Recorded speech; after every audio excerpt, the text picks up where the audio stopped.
Tentang orang mati tidak wajar. Itu ngawur ya, profesor ngawur.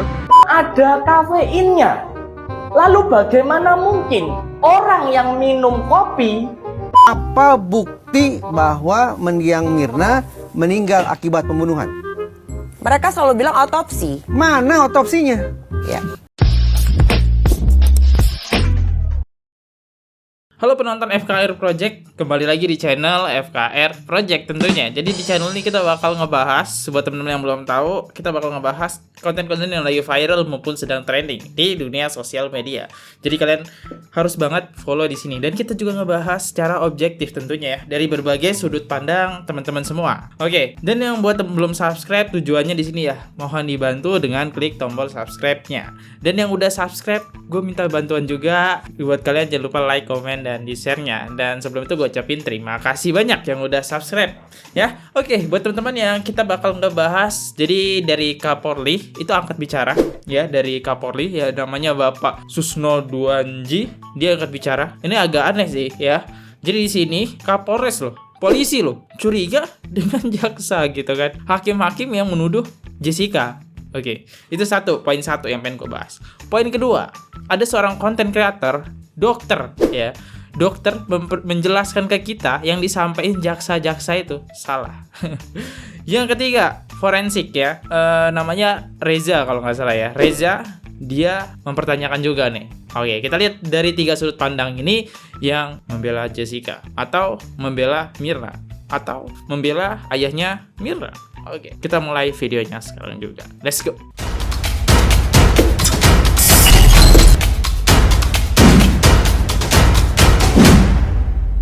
Ini jelas tentang orang mati tidak wajar. Ya. Nah, menurut berita, dokter-dokter itu sudah saling berpendapat tidak diotopsi. Nah, ini gila namanya. Ya jelas salah dong. Tidak diotopsi berarti visum et repertumnya gimana mau mengatakan orang itu mati karena sianida. Ya. Ini kesalahan paling besar. Yang kedua, tapi saya nggak tahu bantahan dari pihak penyidik, benar nggak tidak diotopsi? Karena keterangan dokter Jaya ya, karena tidak diotopsi. Dokter Jaya pun sudah menanyakan kepada dokter di Rumah Sakit Polri. Oh tidak mas, katanya pemeriksaan sampel. Yang kedua, pada saat di TKP tidak ditemukan sianida. Ya, nggak ditemukan sianida. Nah, terus kalau orang tidak ditemukan sianida, matinya pakai apa? Yang ketiga, oke, karena kan ini masih berhubungan dengan polisi ya. Jadi ibaratkan kayak narkoba gitu ya. Lo makan narkoba, tapi kagak ada barang bukti, tidak ada bukti sianida, kok bisa ditangkap? Kan terus dipertanyakan ya. Dia gak makan narkoba, kagak ada narkobanya, kok bisa ditangkap gitu. Jadi ini mantan Kapolri ya.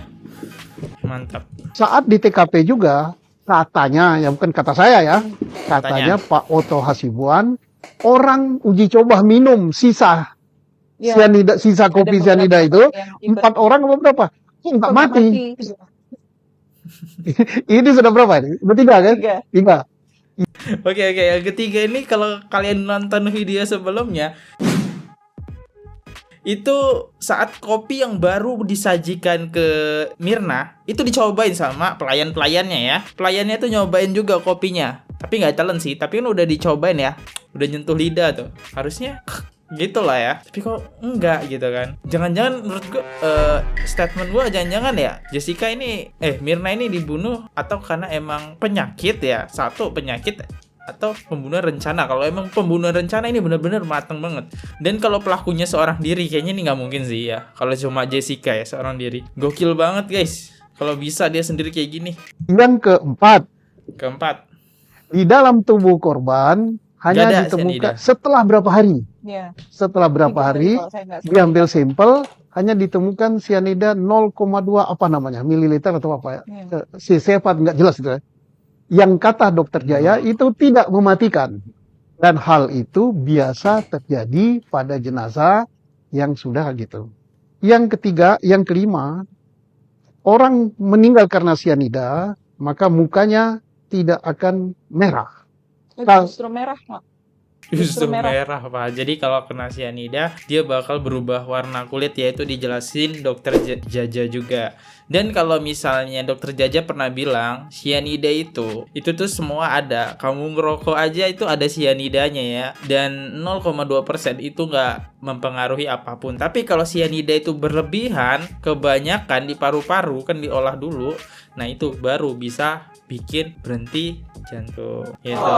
Terus sianida? Ya tidak katanya. Pokoknya gitulah. Iya. Yang intinya antara merah dan tidak lah ya. Iya. Yang menunjukkan menurut dokter Jaya dia mati bukan karena sianida. Iya. Nah, kemudian yang berikut,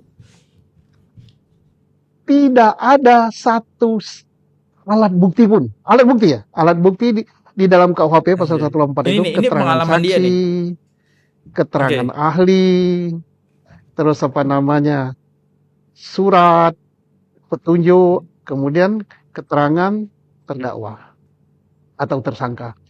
Di antara 5 alat bukti ini tidak ada satupun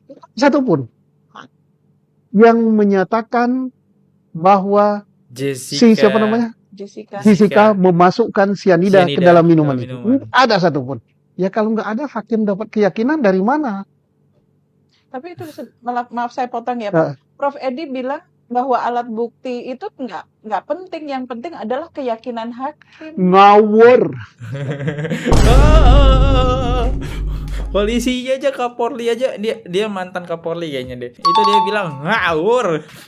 Sesama polisi guys ya. Sesama polisi jaksa loh. Satu misi gitu, satu misi visi gitu.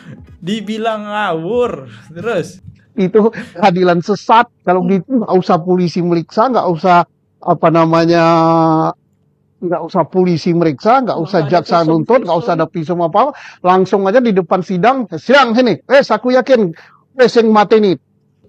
Itu pengadilan sesat. Kalau profesor ngomong kayak gitu aneh gitu. Jelaslah keyakinan itu harus didapatkan dari alat bukti.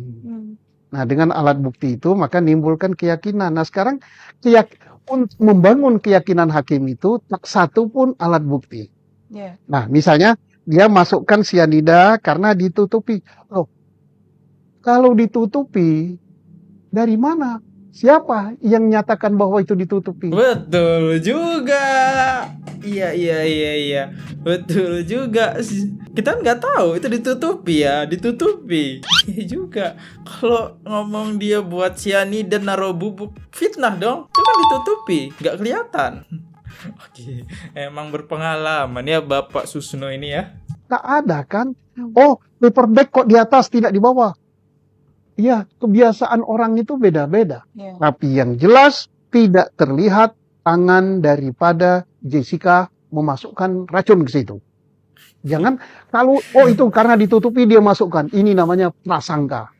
Kalau hakim memutus berdasarkan prasangka, ini tidak benar. Termasuk juga pada level penyidikan, mestinya ini harus ada bukti langsung, alat bukti langsung yang menunjuk. Jadi tidak. Kemudian lagi kita juga rasa aneh juga dengan peradilan ya. Saya katakan peradilan. Peradilan itu mulai dari penyidikan, penuntutan sampai dengan putusan hakim. Hakim kok berani memutus suatu perkara yang sama sekali tidak ada bukti langsung yang menunjukkan bahwa dialah sebagai pelakunya. Yeah. Jadi untuk keyakinan dialah sebagai pelakunya itu dari mana? Yeah. Dasarkan praduga. Oh, praduga bahwa sampai dicari-cari keterangannya. Dia di Australia pernah tabrakan, pernah apa-apa lah ya. Nggak tahu. Iya, oke. Jadi gue jelasin sedikit. Mungkin ini nggak bisa jelasin. Jadi emang jaksa tuh sampai nyari. Karena kan Jessica ini tinggal di Australia. Jadi ya pokoknya kasus-kasusnya itu di Australia dicari lah ya.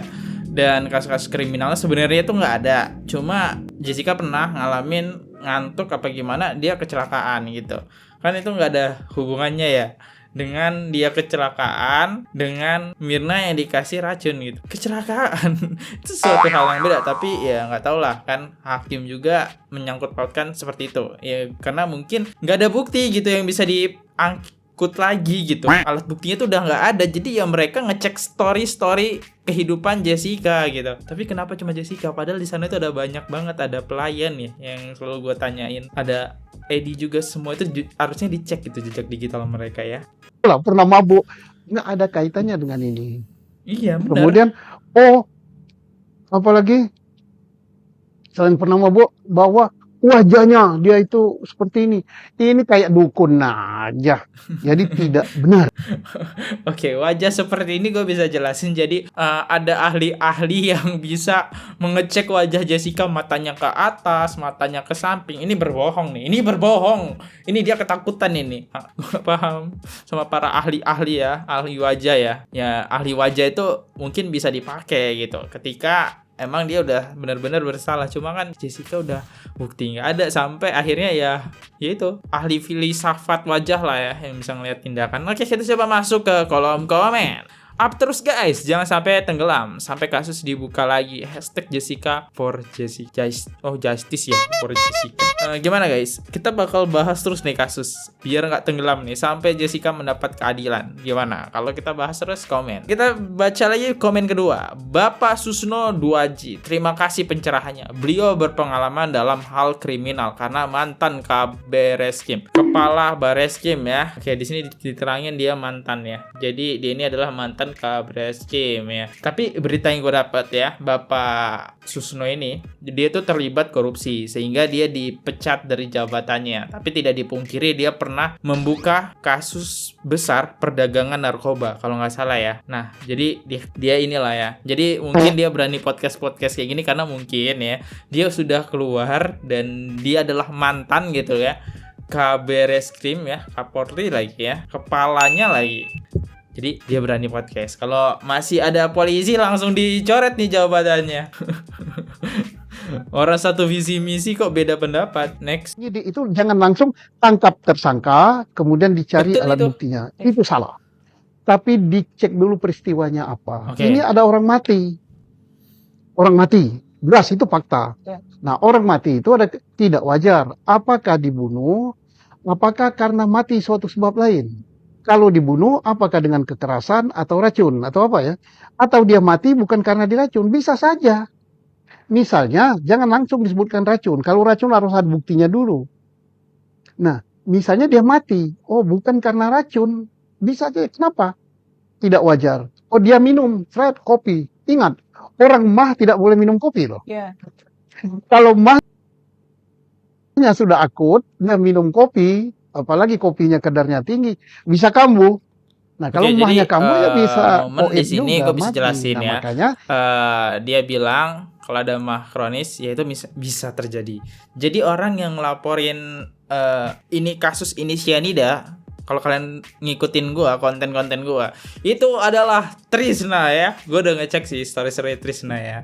Nah, kalian harus bisa cek juga di konten-konten ini ya. Dia yang ngelaporin Trisna. Pak Edi, ini diracun ini ya, karena Mina berbusa. Tapi gue penasaran deh, karena gue nggak tahu ya guys, apakah kalau misalnya mah akut itu kalau minum kopi Vietnam itu emang kuat banget guys, kuat banget ya kafeinnya.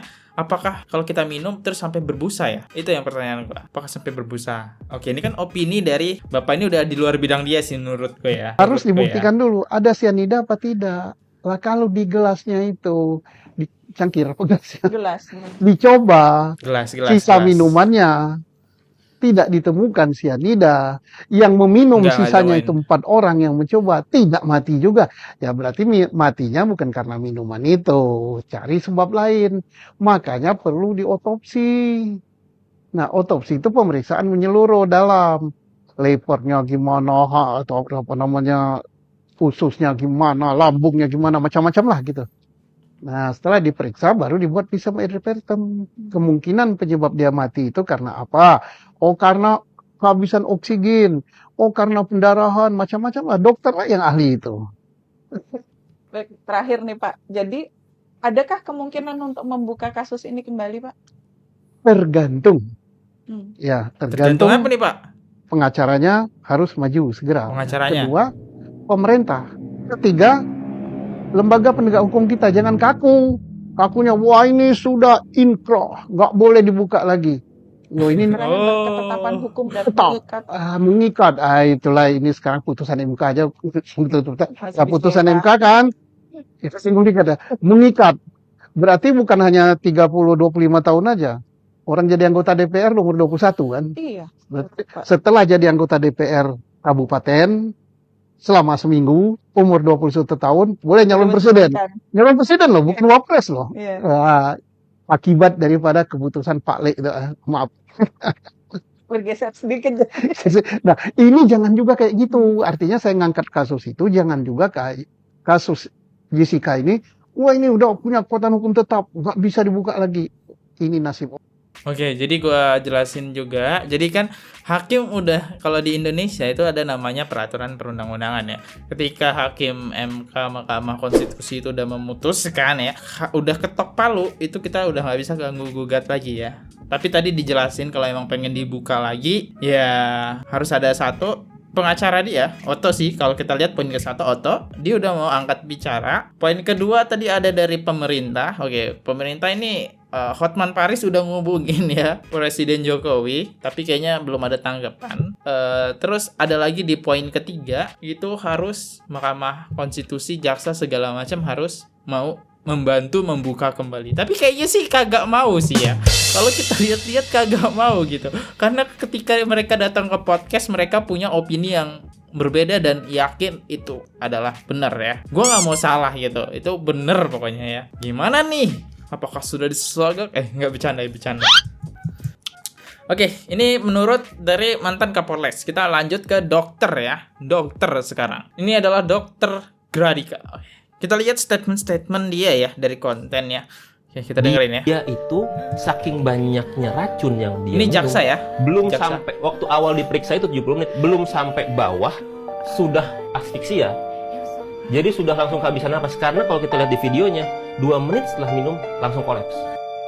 Pak jaksa yang terhormat, tak kasih tahu ya, di dalam dunia kedokteran itu ada namanya ABCDE ya. Aku nggak jelasin panjang lebar, tak jelasin. Jadi supaya orang itu tidak cepat pindah alam, maka yang perlu diamankan itu adalah A. Ya, itu yang pertama kali, yaitu airway atau jalan nafas. Jadi orang kalau jalan nafasnya terhambat, pasti paling cepat pindah alam. Misalnya nih tenggelam atau nggak bisa nafas seperti ini ya. Itu paling cepat banget ya. Terus kemudian ada breathing. Jadi misalnya nih paru-parunya bermasalah, itu baru ya. Dia nomor 2 cepatnya itu ya. Terus yang ketiga ada sirkulasi ya. Misalnya nih hipotensi, jantungnya bermasalah seperti itu ya. Nah, kalau dari penjelasannya nih 2 menit langsung ambruk, itu kok ya nggak mungkin ya, karena jalan nafasnya itu masih lancar, jadi omong kosong. Nah, kalau masalah racun itu kalau nggak di B ya di C. Kalau misalnya 2 menit itu nggak mungkin, karena apa? Airway saja jika dia itu ada hambatan sekitar 4 menit baru pindah alam. Ya mungkin ilmunya lebih sakti daripada saya ya, atau mungkin dulu itu aku lagi ketiduran sehingga aku tidak update ilmu yang terbaru ya. Oke, cuma gitu aja ya. Kita sharing nih ya, kita sharing. Aku dokter, kamu jaksa gitu ya. Gimana ya? Dia Oke. Gua masih kurang ke distract ya. Oke, itu menurut dokternya. Coba gue pengen menurut jaksanya deh. Jaksanya nih. Ini kita dengerin lagi ulang ya. itu saking banyaknya racun yang dia minum, belum sampai waktu awal diperiksa itu 70 menit, belum sampai bawah sudah asfiksia. Jadi sudah langsung kehabisan napas, karena kalau kita lihat di videonya 2 menit. Jadi dokternya membantah ya. Nggak boleh sampai 2 menit, itu nggak masuk akal. Kalau di 2 menit ya harus ada 4 menit, dan itu katanya baru sampai sini langsung pingsan gitu. Sedangkan kalau kata dokter tadi itu harus ada banyak cara-caranya ya. Tapi gue pusing deh. Nggak. Oke, kita coba langsung aja masuk ke slogan ya. Disclaimer, saya tidak mengerti tentang hukum karena itu bukan bidang saya. Yang saya luruskan adalah proses kejadian yang dijelaskan Pak Jaksa sangat aneh karena waktunya dari sianida masuk sampai efeknya keluar lalu kolaps. Terlalu cepat, saya tidak menyerang siapapun, hanya menjelaskan proses pertolongan emergensi yang sesuai saya mengerti. Oke. Jadi menurut jaksa tadi itu hanya 2 menit, sedangkan menurut dokter itu untuk proses ke situ butuh waktu 4 menit ya. Oke. Jadi ini ada aneh gitu ya. Oke, kita lanjut lagi apa pendapat dokter yang kedua tentang kasus Jessica. Ada 37 barang Bongkar bukti pindah alam bukan karena sianida. Jelasin dong. Yang dihadirkan dalam sidang kasus pembunuhan Wayan Mirna Salihin. 7 diantaranya adalah hasil tes laboratorium forensik Mabes Polri. Tapi 2 ahli racun punya penafsiran berbeda. Oke, sekarang kita lihat bukti dari pengadilan kemarin nih ya. Kalian baca. Di situ ada kesimpulannya adalah pemeriksaan luar, berarti bukan ada otopsi ya, hanya pemeriksaan luar di mana tidak ada perlukaan. Nah, yang kedua adalah bibir bagian dalam kebiruan. Ini sangat aneh ya. Kenapa? Kita ketahui bahwa keracunan sianida maka berwarna merah, bukan kebiru-biruan ya. Kemudian yang ketiga teman-teman lihat ini ya, di situ tertulis bahwa mukosa lambung yang erosif dan ulceratif. Gambaran ini diakibatkan oleh bahan yang berbahaya dan korosif. Oke ya, kita garis bawahi berbahaya dan korosif.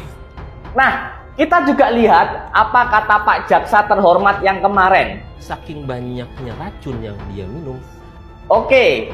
Ya, jadi jelas bahwa racunnya banyak ya, racunnya banyak kemudian mengerosif lambung. Pertanyaannya saya simpel, jika memang lukanya lambung itu karena sianida yang korosif, mengapa dari mulut sampai ke lambungnya dan tenggorokan itu tidak ada lukanya?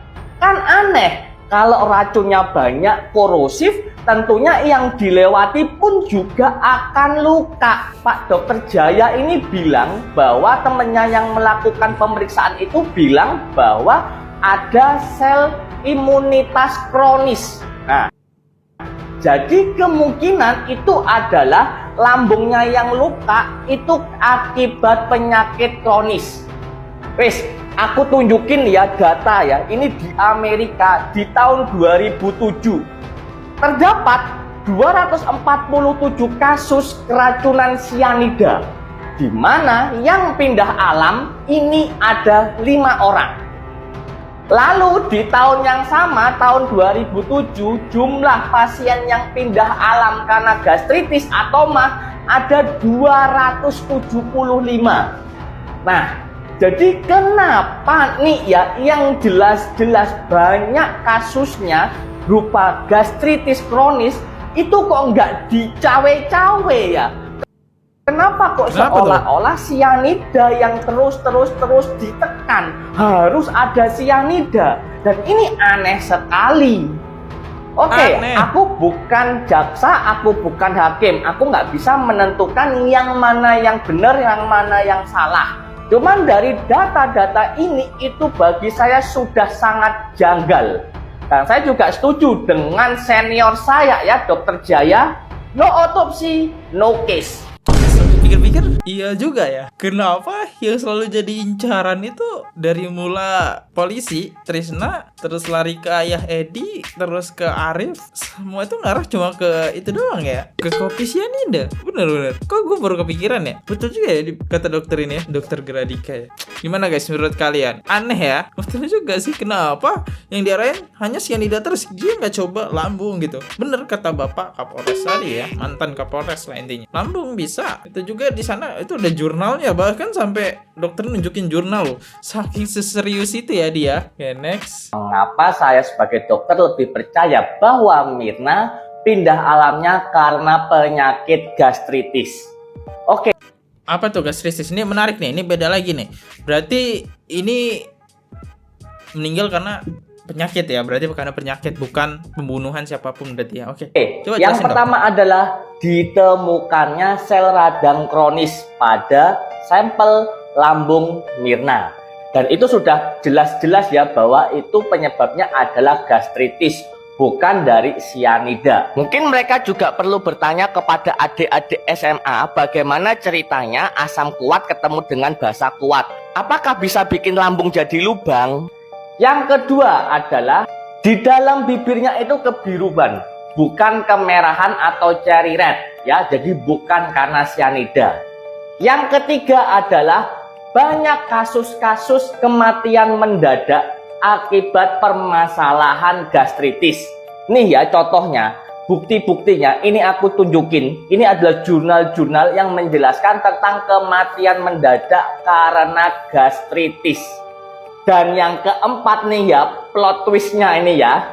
Ternyata nih teman-teman, penyakit GERD atau gastritis ini itu bisa menyebabkan dysgeusia. Artinya adalah adanya permasalahan pada lidah. BTW katanya Mirna kopinya pahit dan panas. Misalnya kopi, bagi orang awam kopi mungkin pahitnya biasa-biasa aja. Pada pasien-pasien dysgeusia, dia bisa tidak berasa kopi atau bahkan berasa sangat pahit. Nah inilah ya, ini merupakan suatu kejanggalan-kejanggalan, dan ketika kita susun puzzle-puzzlenya maka akan tercerahkan ya. Saya bukan hakim, saya tidak bisa menentukan yang mana yang benar dan yang mana yang salah. Saya hanya menunjukkan bukti-bukti dan fakta-fakta. Semoga kasus ini cepat dibuka kembali. Gokil. Nah ini beda nih pemikirannya karena penyakit gastritis. Walaupun gue nggak tahu apa itu penyakit. Oke, kita coba masuk ke komen aja. Gue nggak tahu itu penyakit apa. Setelah minum kopi Mirna merasa kepanasan sehingga dia kibas-kibas. Apa gastritis reaksinya juga seperti itu? Terus gue mau nambahin pertanyaan nih dari caller ini ya. Nama kok caller babu baba lulu ya. Jadi apakah gastritis ini bisa menyebabkan berbusa? Itu yang pertanyaan gue sih sampai sekarang itu gue masih teka-teki kenapa sampai berbusa. Ini menyebabkan polisi Trisna juga kemarin bilang kalau ini diracun ya, karena ada busanya itu ya. Terus apalagi kedua, dulu dokter Rian yang dokter Ozi Indonesia itu juga meninggal karena GERD kan, Cimiu. Nggak tahu, jangan tanya saya ya. Oke, kita lanjut lagi next. Yuk up sampai keadilan buat Jessica dikabulkan. Keadilan tidak akan tegak selama orang seperti ini ada di pemerintahan. Oh ini ya. Di sini dia membabi buta dengan bahwa Jessie datang 3 hari sebelumnya. Oke. Jessica itu datang ke Oliver Cafe bukan pada hari itu saja. Beberapa hari sebelumnya juga dia sudah datang. Itu ternyata memang pada hari yang sama memang. Kamu itu profesor hukum, kamu itu nggak ngerti masalah macem-macem. Jangan cuma bisa fitnah doang ya. Kamu itu kalau masalah hukum nomor 1 oke, tapi kalau pelajaran lain kamu itu nggak ngerti apa-apa. Kimia itu kamu nggak ngerti, itu jauh banget antara IPA sama IPS. Apalagi sekarang cuma bisa fitnah toh. Ayo ditunggu permintaan maafnya. Disenggol nggak tuh? Ada fakta baru yang aku ini bener-bener silat. Aku nggak kelihatan. Dan setelah aku baca-baca lagi, ini faktanya ini bener-bener aneh teman-teman. Oke ya, kita ngelihat dari barang bukti. Kalau barang bukti 1, 2, 3 karena bukan di tubuh manusia, maka itu bukan kompetensiku. Aku nggak akan mencawe-cawe itu. Yang aku cawe-cawe adalah barang bukti 4 yang merupakan cairan lambung. Barang bukti kelima yang merupakan lambungnya. Barang bukti keenam empedu dan hati, dan barang bukti ketujuh yaitu urin. Kamu lihat nih teman-teman ya, barang bukti urin, empedu, hati, dinding lambung semua ada kafeinnya. Lalu bagaimana mungkin orang yang minum kopi di mana di urin, empedu, hati, lambungnya ada kafein tapi di cairan lambungnya nggak ada kafein? Ini kan aneh nih ya, ini aneh ini. Terus kamu lihat lagi nih ya, di barang bukti urin, empedu, hati, dan lambungnya ada natrium. Ya, sedangkan di cairan lambungnya nggak ada natrium. Padahal teman-teman yang perlu kalian ketahui ya, dalam cairan lambung itu ada 3 senyawa, ya. 3 senyawa terbanyak ini adalah HCl, KCl, dan NaCl. Lalu di mana natriumnya? Kok nggak ada di cairan lambung ini, kok nggak ada natriumnya? Kemudian ini yang aneh lagi adalah di dalam cairan lambung dia berubah menjadi pH-nya hampir normal. Padahal cairan lambung itu harusnya pH-nya antara 1 sampai 3,5. Ini bisa 6. Apakah ini memang bukan cairan lambung ya? Kok seolah-olah seperti ada basa kuat, sehingga cairan lambung yang terkena basa kuat yang notabene adalah cyanida, akhirnya cairan lambungnya berubah menjadi netral. Apakah ini suatu skenario? Ya. Terus kamu lihat ini kesesuaiannya dengan barang bukti kelima. Barang bukti kelima itu adalah lambung, di mana pH dinding lambung ya itu 7. Dan kamu lihat di sini pH dinding lambungnya 5,5. Oh, ini membenarkan pernyataan dari Dr. Jaya ya bahwa terdapat sel imun kronis. Berarti asam lambungnya sangat kuat sehingga lambung yang pH-nya 7 menurun menjadi ke arah asam menjadi 5,5. Jadi teman-teman ini jadi fakta baru ya, fakta baru. Jadi kalau teman-teman punya kenalan si Bang Oto atau pengacara-pengacara yang mau mendampingi Jessica, tolong di-tag gini ya. Tolong ini di-tag biar Ya, oke. Jadi dokter ini bilang ya, dari ini tabel ini gua nggak bisa baca tabelnya sih. Jadi makanya ketika dia ngomong gua agak bingung gitu. Tapi inti dari percakapan dia itu adalah bukan dari racun itu, tapi dari asam lambung, yang dimana kalau kopi Vietnam itu kafeinnya cukup tinggi ya teman-teman. Kalau buat yang nggak tahu, kafein di kopi Vietnam itu cukup tinggi. Beda dengan kopi yang biasanya. Contoh kopi ini ya, ini cuma kafeinnya sangat dikit gitu ya. Beda dengan kopi yang diaduk langsung ya, itu cukup tinggi. Oke, kita coba baca komen-komen dari dokter. Dokter, seandainya BB 4 gram ada, maka BB 5 menjadi mutlak karena tidak ada basa kuat dalam kurung cyanida yang masuk sebab dinding lambung berubah ke arah asam. Mungkin gak sih dok karena makronis? Sangat memungkinkan, tapi yang aneh adalah BB4 kok bisa nggak ada natrium dan kafein? Jangan-jangan ini bukan cairan lambung. Terus siapa yang merubah kalau gitu? Waduh, jangan-jangan datanya dimanipulasi. Aduh. Oke, next ya. Kemarin aku sempat bikin video tentang profesor yang ngomongnya itu ngelantur, di mana dia nyamain pH lambung yang 7 disamain dengan pH cairan lambung 1-3 gitu. Itu ngawur ya, profesor ngawur. Nah, akhirnya videoku ini di take down. Nah, sudah dilepas ya, di restore, terus ke take down lagi. Nah, aku nggak tahu ya kenapa kok bisa begitu. Tapi ini aneh ya. Nah, buat teman-teman yang nggak percaya, nih ya, tak tunjukin. Itu gambar ya, bahwa ternyata memang pH lambung itu 7. Sedangkan pH cairan lambung baru 1-3. Inilah yang menjelaskan mengapa pH lambung pada barang bukti tersebut 5,5, karena memang terjadi proses asam ya. Jadi dia lebih ke arah asam, bukan ke arah basa yang katanya profesor tersebut akibat dari basa kuat cyanida. Itu salah. Omong kosong profesornya itu ya. Itu omong kosong. Profesor berbaju biru apa merah tadi ya. Oke, jadi dokternya menyimpulkan dia kena asam lambung. Oke, jadi semua ini gak ada yang bersalah, bukan masalah Edi ataupun ayah Mirna ataupun Jessica, cuma asam lambung. Tapi mungkin polisi pengen menyelesaikan kasus ini, makanya harus ada yang tersangka biar polisi itu tersebut naik jabatan. Cuak, nggak bercanda ya, nanti bermasalah lagi. Oke, kita langsung lagi ke ahli forensik sekarang ya. Ini terakhir nih, video terakhir ya. Forensik apa nih?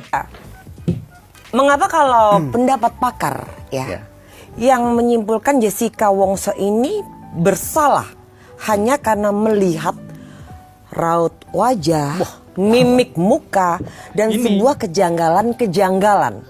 Terus ada yang bilang juga kalau Jessica Wongso ini mengarang-arang cerita hanya karena mata Jessica Wongso ini sedang melihat ke atas setiap kali memberi penjelasan. Jawab Pak, jawab. Gue juga penasaran nih, kenapa nih? Supaya obrolan kita tidak kena delik. Jadi kita pulang selamat. Kita bikin disclaimer dulu ya. Kita bikin disclaimer. Disclaimernya begini, sederhana. Bahwa Mbak Vista, saya dan seluruh kru ini adalah warga negara Indonesia. Warga negara. Sebagai Indonesia, warga negara, kita sudah terikat pada keharusan untuk menghormati putusan pengadilan. Oke, kita harus menghormati. Gue cari aman. Kita tuh harus menghormati gitu. Suka atau tidak suka, setuju atau tidak setuju, kita menghormati putusan pengadilan. Tapi kalau nggak adil? Tunggu, setuju nggak dengan disclaimer itu? Setuju. Mau pulang selamat ya? Pulang selamat sih. Berarti setuju nggak? Dia harus mau nggak mau. Teman-teman kru setuju ya? Setuju. Jadi kita nggak kena delik nih. Iya, benar. Jadi, cuma kita ini kan sekolah. Kita ini dikasih Tuhan kemampuan berpikir. Jadi tanpa mengurangi rasa hormat terhadap otoritas peradilan, kita tetap dalam posisi skeptis. Nah itu udah selesai. Sekarang kita balik lagi diskusi. Harus tetap dengan posisi skeptis. Iya, walaupun kita sekali lagi tetap menghormati putusan pengadilan. Suka atau tidak suka, setuju atau tidak setuju. Ulangi terus nih kalimat ini. Iya, benar. Nah, tadi kan Mbak Vista bertanya tentang keterangan ahli di persidangan yang bicara tentang ekspresi muka. Iya, ekspresi muka. Saya menonton kok ketika ahli menyampaikan keterangan itu. Dan terus terang dengan segala hormat saya, karena ahli tetap merupakan senior yang saya hormati, yang saya teladani gitu ya. Saya tertawa mendengar keterangan ahli semacam itu. Ahli dukun. Ini yang ahli forensik aja tertawa gitu melihat ahli wajah. Misalnya saya menilai Mbak Vista itu pelakor. Kenapa? Lihat aja hidungnya. Hidungnya mancung begitu, tipikal hidung pelakor. Dia ada tatapannya. Tatapannya mesum. Ini tatapan pelakor. Lihat aja bibirnya. Bener lagi. Provokatif. Ini bibir pelakor. Agar saya katakan begitu. Selesai dari syuting ini, lalu Mbak Vista operasi plastik. Hidungnya diubah, dibikin jadi lebar. Mulutnya dibikin jadi mancung. Terus datang lagi ketemu saya. Ini bukan muka pelakor. Paham gak yang saya maksud? Paham. Jadi betapa absurdnya menilai seseorang, apalagi dalam sebuah... Oke, jadi gue jelasin sedikit ya. Mungkin ada beberapa yang paham kayak absurd gitu. Absurd itu datar banget gitu. Kayak contoh kita belum, contohnya dalam pertemanan ataupun kalian sekolah punya teman, kalian udah menilai dari penampilannya. Alah, ini bajunya jelek. Alah, ini pasti orang miskin nih. Ya padahal dia itu orang kaya gitu ya. Cuma penampilan hanya biasa aja. Nah, ini kan cukup bikin kita tertawa gitu. Hanya menilai dari penampilan gitu ya. Ahli-ahli forensik ini. Mungkin itu kan. Sebuah persidangan yang mulia itu menilai terdakwa dari berdasarkan bentuk fisiknya. Ini teori usang. Sama seperti dulu orang mengatakan, maaf ini hanya ilustrasi. Kalau ada orang kulit putih dengan orang kulit hitam, lalu mereka harus berperan di film. Siapa jadi polisi, siapa jadi bandit. Kira-kira yang jadi bandit siapa? Kulit hitam. Yang kulit putih atau kulit hitam? Kulit hitam. Kulit hitam. Itu kan cara pandang Tempo dulu. Kulit hitam dalam kurung kondisi fisik identik dengan sifat-sifat jahat manusia. Nggak beres. Di apartheid Afrika Selatan yang menjadi penjahatnya siapa? Penjahat kemanusiaan sesungguhnya. Kulit putih. Benar. Di Palestina yang melakukan kejahatan kemanusiaan siapa? Kulit putih. Orang-orang dari luar Timur Tengah, dari Eropa, dari Amerika. Lalu kita akan mengatakan serta-merta bahwa orang semacam itu adalah cikal bakal setan gitu kan? Enggak. Nah, jadi betapa, kembali ke pokok persoalan, betapa absurdnya dan betapa menyedihkannya ketika kita menuding seseorang sebagai pelaku kejahatan, sebagai ahli neraka sebatas pada bentuk fisiknya. Gue ini makin curiga tau gak sih, kayak lebih ke polisi-polisinya ataupun jaksa-jaksanya, karena kalau setiap kasus tuh harus ada namanya tersangkanya gitu, biar kasus ini selesai dan orang yang menyelesai maka bisa naik jabatan gitu ya.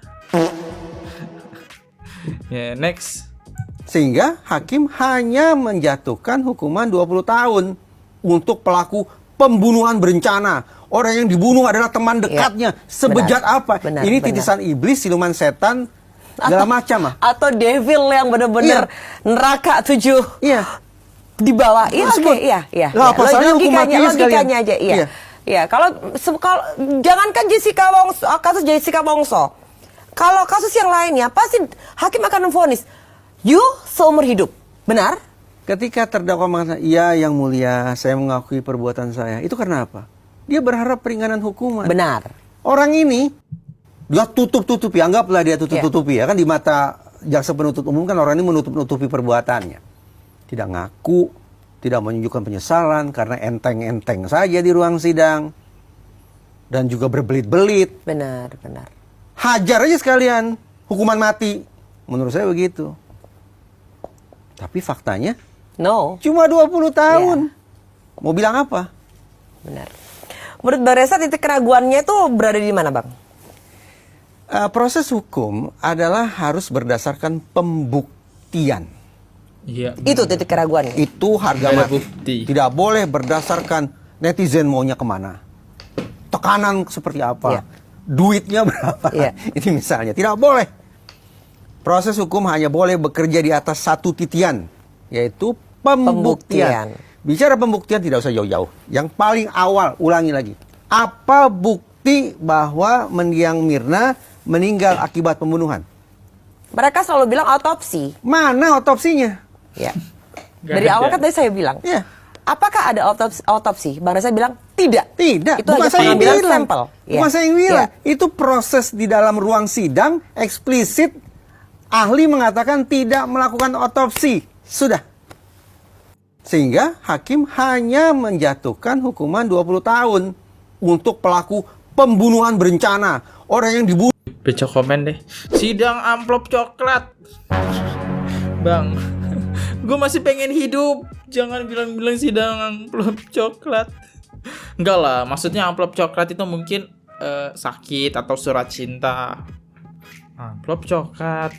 Oke, coba kita untuk mengakhiri video ini tentu saja gue bakal baca-baca komen kalian ya di YouTube gue di episode sebelumnya. Oke, coba kita baca komen-komen kalian. Yang paling like-nya banyak bakal gue baca. Wih, ini ada like 37. Oke, yang gak dimengerti kenapa keluarga Mina terkesan melindungi Olivier. Biasanya keluarga korban itu membabi buta. Siapa saja bisa yang dirasa dicurigai, pasti ditelusuri. Tapi kenapa semua tuduhan langsung ke Jessica? Nah, ini sampai sekarang kita bahas ya. Kenapa gitu ya? 35 ya. 35 like ya. Oke, kita like love dulu nih. Love dulu ya. Oke, coba kita baca komen kalian ya. Yang menyerahkan kasus ini kan polisi, papanya Mirna jadi hero-nya. Tapi saudaranya, KM dan teman-temannya. Pak Edinya aneh nggak sih? Sikapnya terlalu melindungi Rangga. Kenapa tidak membiarkan polisi yang menyelidiki? Betul tuh. Sudah dikondisikan. Olivier melindungi karyawannya. Takut kafenya nggak ada peminatnya lagi. Bahaya juga kafe tuh. Hayo. Masih mau minum di situ, ngeri. Iya juga ya. Kok gue gak mikir sih, gokil sih kalau komen-komen ini. Ini komen dari akun COC 1955. Gokil loh. Kepikiran loh dia. Iya benar. Gue juga sampai di video itu gue sampai bilang kok kesannya melindungi gitu ya pelayan-pelayan itu. Dan Rangga juga melindungi. Bukan Pak Edi yang melindungi 140 juta, tapi Rangga juga melindungi gitu ya. Rangga itu suaminya Mirna. Ya benar. Kita coba cari lagi apakah ada yang 35. Oh ada 21 like. Yuk kita dukung up terus kasus ini guys. Dari Realme Biru 2471. Oke, kita coba lihat. Lanjut lagi. 27 like. Oke, sedih kali kalau lihat Jessica ini. Dari dulu kasusnya nggak ada bukti 6G konkret, tapi dituduh pembunuhan dan psikopat. Kasian kali, seminggu aja kasusnya bisa diangkat lagi. Dan hakim dan jaksa yang jujur. Semoga Jessica bisa mendapatkan keadilannya. Amin. Oke, sepertinya like yang paling banyak ini selama udah gue bacain ya untuk like yang terbanyaknya. Dan gokil dari komen-komen kalian semua membongkar-bongkar lagi ya, bikin gue banyak ide-ide kayak buat mencari tahu. Oke, jadi di sini gue Fadli pengen undur diri dulu ya. Kalau ada salah-salah kata mohon dimaafkan. Jangan lupa diklik tombol subscribe. Dan sampai jumpa di konten selanjutnya. See you guys, bye. Bye-bye. Oke guys, subscribe channel FKR Project. Jangan lupa kalian subscribe channelnya FKR Project. Subscribe channel FKR Project. Hai guys, jangan lupa untuk subscribe FKR Project.